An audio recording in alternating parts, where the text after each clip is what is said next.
Some of you might remember me from my other channel, Ronan Kazi, where I did a bunch of everything. This is going to be focused on really Linux, and then some other things related to Linux. And I'm in my underwater lab here in the Great Lakes, heating up the water. Okay, so what operating systems are we going to talk about?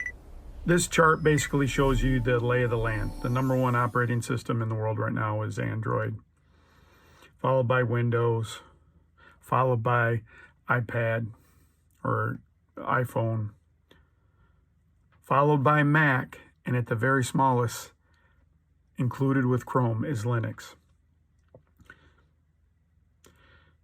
So one of the things to think about is those are the majority of the devices we use. There's a lot of Linux, right, is like 10 different Linuxes inside of Linux. So that's why it gets a lot of discussion. And while there's vulnerabilities in Windows, there recently was a thing where a person got tracked by a global device ID inside Windows, that they could track him even though he was using a VPN and everything that is tracked, by Windows. And the thing is, it's sent back to Windows constantly. Even Linux has that, but it doesn't send it back to someone, but it's on your system. More and more it shows that if you use Windows, you're going to be able to be tracked. Most people don't care, and there's some instances where you don't care. But as we move along this, it's your data that someone is utilizing and not paying you for. It's not like Windows is free. You pay for it, and then they use you as a product. So you're paying for the privilege to be a product. All right, so our next topic, done with that, is Microsoft released Linux. And so a lot of people are bummed out about it. Like, this is the start of Microsoft trying to take over Linux. For a couple of reasons they can't, but also realize that the people that I'm talking to are on desktop Linux. They're using it on their PC. Who cares what people are doing? You don't care about Ubuntu or these or Fedora or anyone else or Red Hat that does corporate things.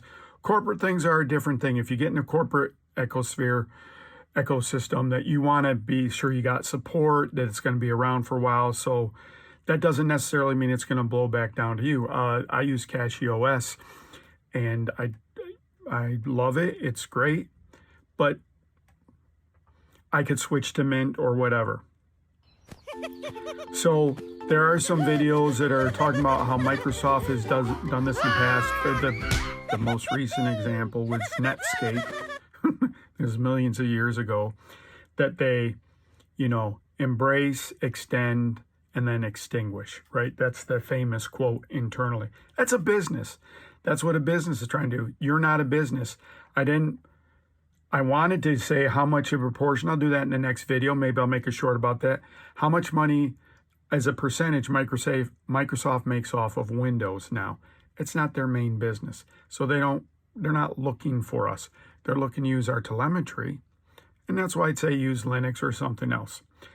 Mac uses your telemetry. Android uses your telemetry. So really, in the Linux space, you're going to have better possibilities of remaining anonymous. And there's some other things, and that's kind of what the focus of this channel is, are those kind of things. We'll go over Android and Mac and that kind of stuff when things are important, but really, Linux's main choice that you can control what goes out about you and what you have on your system. And I think that's pretty important. But you shouldn't worry about Microsoft Azure because it's based for corporate. If you're a corporate person, then you should consider it. What have you been doing? And we can talk about that at another point. All right. So your next OS. So that was the name of the channel. So I tried to reinstall Windows on a PC of mine that would accept Windows 11. I have some older PCs that would run Windows 10, but they're not allowed to run Windows 11, and I put Linux on them.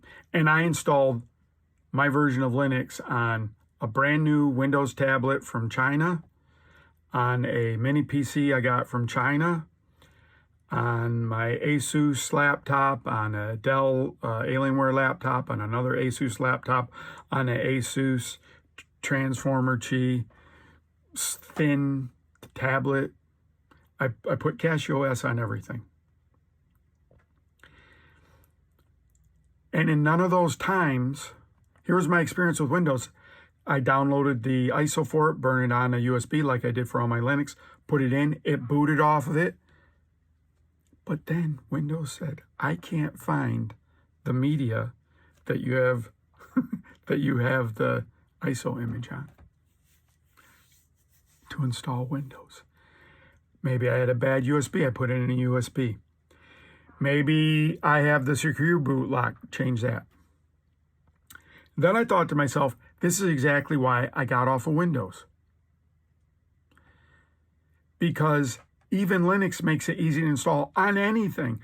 Oh, I also installed Linux on my handheld PC, a Lenovo Legion handheld. I can install Linux basically on anything. I can't install Windows on anything anymore. Without me finding a driver for a 5-year-old computer, putting it on the thing, figuring out how to put it. You don't have to do that with Linux. So would I have saved a Windows? I could run Windows in a virtual machine if I wanted to. I could run Windows both on my Linux system if I wanted to. I have no need to run Windows, but I want to be fair and run all the operating systems. I also have a Mac Mini that have macOS on. I just can't stand the software. The software is horrible, I think, to me. It does some things, but it's you got to do it how to Mac. What I like about Linux is that I can make it how I want. Why do I like Android phones better than, we're going to get to Android here in a second. Why do I like Android phones better than Apple phones? Because you can customize them more. In let's say there's 6 possible operating systems that you can use as a daily driver. Linux, Windows, Mac, Android, iOS, includes the tablets, and Chrome. There's only one that's not. You can make it where it doesn't track you, where you're not a product. So that's why everyone's hopped up on Linux. Also, the state of Linux Windows videos are horrific. So during this hiatus, I've been perusing. There's a spot for me. I'm not going to talk at you. You don't need to know how operating system works. No one taught you how operating systems work for Windows. You just did it. I don't know why technical people have the need for you to. Okay, we're done with that. Let's go on Android. We'll talk about that later. I'm trying to keep these shorter, YouTube. Your next PC could be a tablet. One of the goals here is have the lowest power device give you the most power. Recently, if you knew me from my old days, I was a big Division fan. And I can play Division on my iPad, and I won't look back.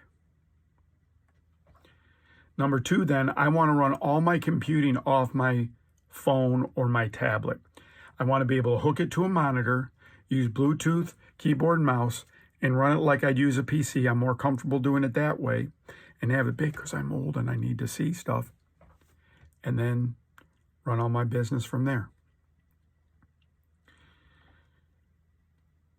I prefer to do it on Linux because I can make it more private. In one of my last videos, I'd like to use LibreOffice. I'd have a lot of security so people can't track me and everything. And there are some Linux distribution. We do that. We're going to get into all that, but not today. And the channel's smaller, and hopefully I do more shorts and all that kind of stuff. Kind of felt constrained by only doing 3 a week. It was kind of liberating to only do 3 a week, but also things passed me by. So your next PC could be an Android tablet. If you don't care that your stuff's on Windows and that your telemetry's all over, then you certainly don't care that Android, that Google's doing it then. So why worry about it then? And if you don't worry about it, then the tablet's good enough. What are the benefits of the tablet? Low power, battery, it's portable. You can do most of your stuff with you. You can do it on apps, which is great, but then you can also turn it into PC and use it in the desktop mode. And then you're plugging it into your TV and working there. And if you're old, what am I going to say is old? If you're 55 plus, you're probably still kind of young at 55. If you're 60 plus, you're just going to you can get a 65-inch TV for $400. Oh crap, that's it, YouTube. We'll talk again later. This is your next OS. Bye, YouTube.